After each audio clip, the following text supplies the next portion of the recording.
पूजा पाठ, कर्मकांड, ज्योतिष सीखने एवं सनातन धर्म से संबंधित वास्तु शास्त्र, जंत्र मंत्र, तंत्र, शास्त्रोक्त ज्ञान प्राप्त करने के लिए जुड़े हमारे इस चैनल से।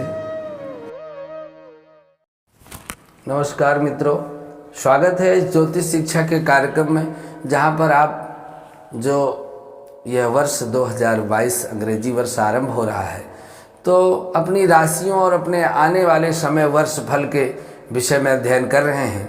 तो आज हम धनु राशि वालों के लिए उनका वर्ष फल और उनके स्वाभाविक गुण क्या हैं वो लेकर के आए हैं। आप यदि आपकी जन्म कुंडली में धनु राशि है तो यह जन्म कुंडली के आधार में यह राशिफल बनाया गया है। फिर भी यदि आपको अपनी जन्म राशि नहीं पता है तो आप प्रचलित नाम से इस राशिफल को ग्रहण कर सकते हैं।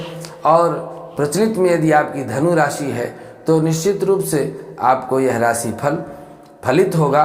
धनु राशि ये एक दुस्वभाव राशि है।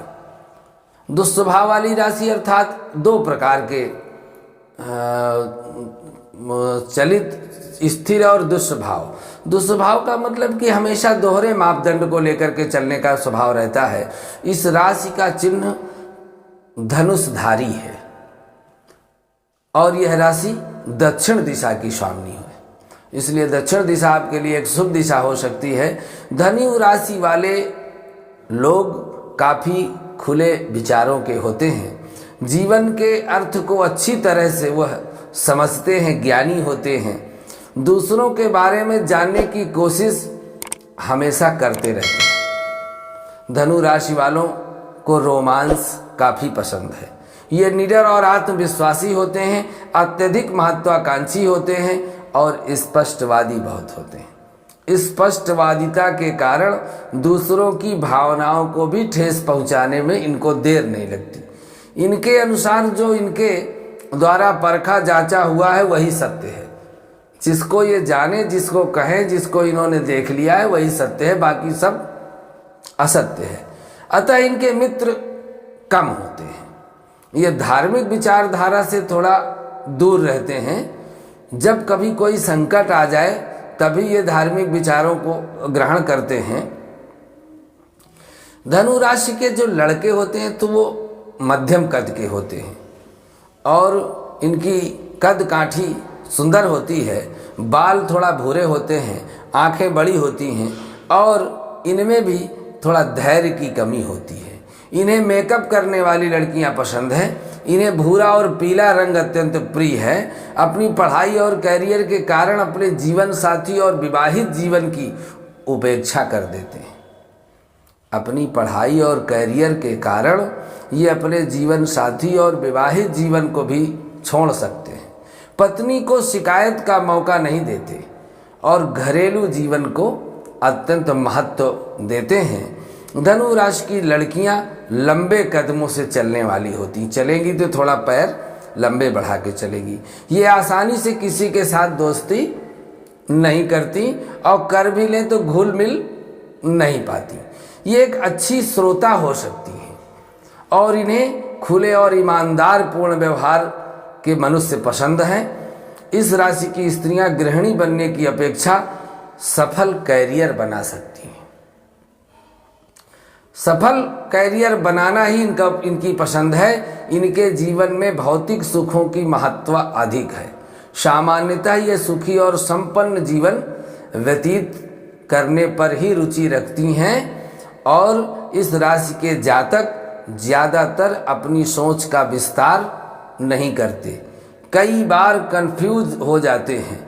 एक निर्णय पर पहुंचने पर इनको बहुत समय लगता है। यह देरी कई बार तो इनके लिए हानिकारक हो जाती है। जब तक ये निर्णय कर पाते हैं तब तक निर्णय हो चुका होता है। इसलिए ज़्यादातर यह लोग दूसरों के मामलों में दखल नहीं देते, अपने काम से काम रखते हैं। इनका पूरा जीवन लगभग मेहनत करने कमाने में चला जाता है। हाँ, यह पुश्तैनी कार्य को आगे बढ़ाने का काम करते हैं। और जैसा कि धनु राशि अग्नि तत्व की राशि है, तो इस आधार पर इस समय वर्तमान में यदि हम गोचर में 2022 की चर्चा करें तो पिछले काफ़ी समय से ये धनु राशि वाले लोग शनि की साढ़े साती से प्रभावित चल रहे हैं और यह साढ़े साती इनकी अप्रैल 2023 तक चलेगी।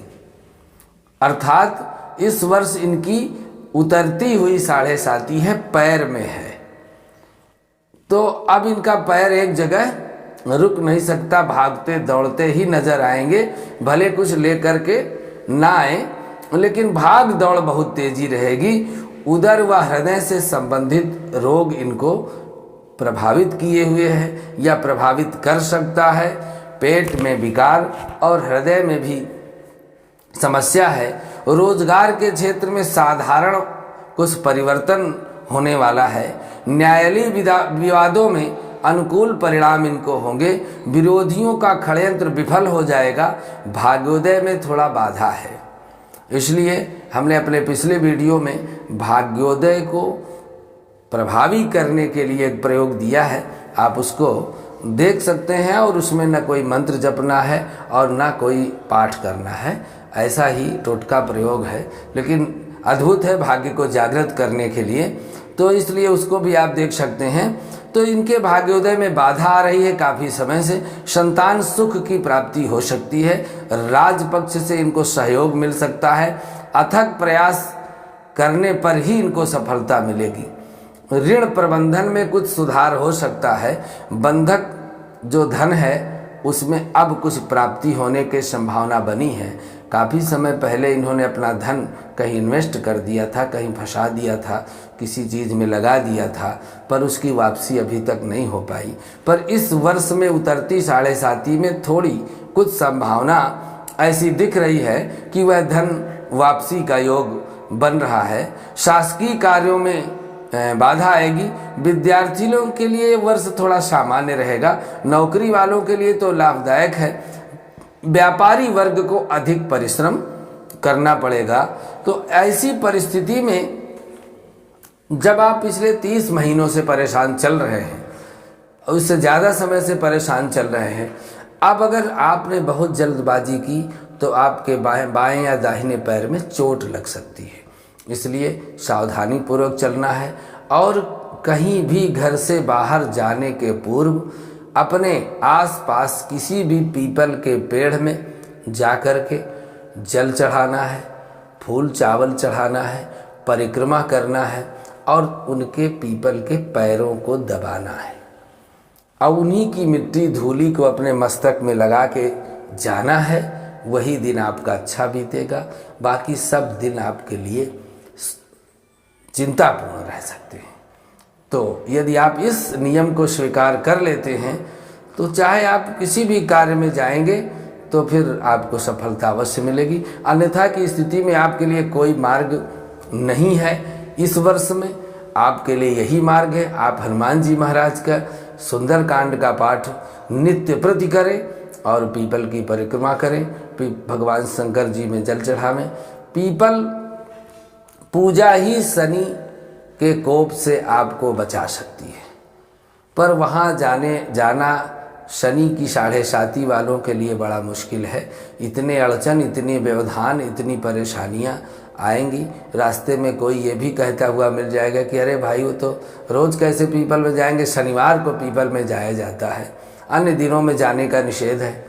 किसी को कहीं मिला है कि ऐसा निषेध है? तो इन परिस्थितियों में यदि आप अपने आप को सुदृढ़ कर लेते हैं तो आपको निश्चित रूप से यह वर्ष आपका शुभ होगा। अगले राशि में आपके लिए मकर राशि का वर्ष फल लेकर उपस्थित होते हैं। नमस्कार।